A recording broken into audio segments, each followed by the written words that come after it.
Man, Atlantis sounds awesome. Too bad we'll probably never get to see it. Atlantis, baby! That was amazing! Welcome to Watch Rick and Morty, the weekly show where we take a look at some of the Easter eggs, important moments, and theories from the newest episode of Rick and Morty. Before we begin, we publish new videos every day, so be sure to subscribe for more great content. On this episode, we'll be taking a look at Season 3, Episode 7, The Ricklantis Mix-Up. Get in the f***ing car! Number 3, Stand By Morty. Sick 'em, boy!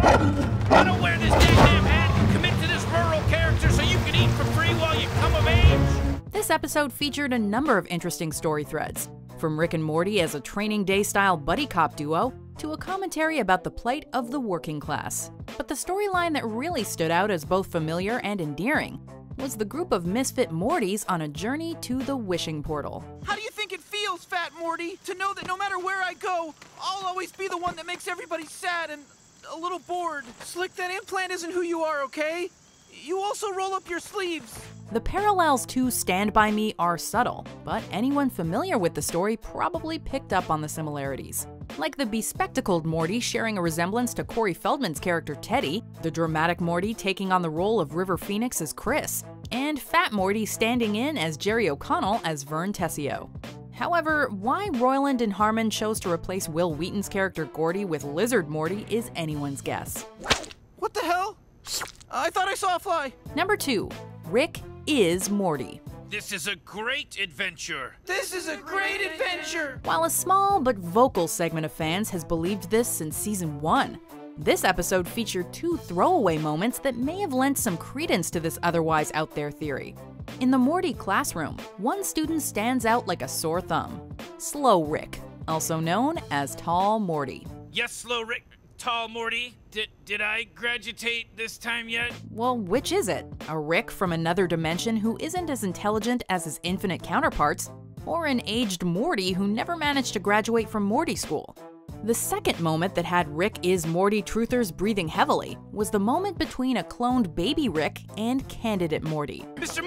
Morty, I cloned myself so you could kiss me as a baby! This is just like a Morty baby! Are these clues to an eventual reveal, or misdirection by the writers to mess with internet theorists? Only time will tell. That Morty is not what he seems! Before we get to our top moment, here are some of the best lines from this week's episode. Hey, Rick man, when there's a Morty president, you gonna lick my balls or what? Shit, grandson, you keep me peeling squab squamps and slipping nib-nibs, I'll lick whatever ain't nailed down. You look like you can use a good time. 1 dance for 10, 2 for 25. No thank you, and bad math. I thought I was left-handed, Morty. Then you should use your left hand to eat more vegetables. Number 1, Evil Morty. There's been much speculation on the message boards this season that C-137 Morty would slowly become the eye-patched evil Morty from Season 1, Episode 10, Close Rick Counters of the Rick Kind.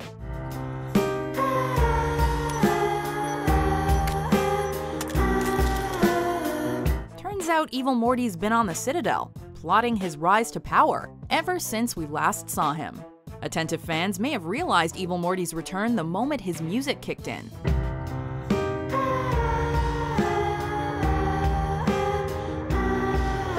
But it was the floating images of Evil Morty wearing the eye patch drifting into space along with those who opposed him that left no shadow of a doubt. Now, with an army of Ricks and the Citadel under his control, Evil Morty poses the greatest threat C-137 Rick and Morty have ever faced. But speeches are for campaigning. Now is the time for action. Do you agree with our picks? Check out these other great clips from WatchMojo and subscribe for new videos every day.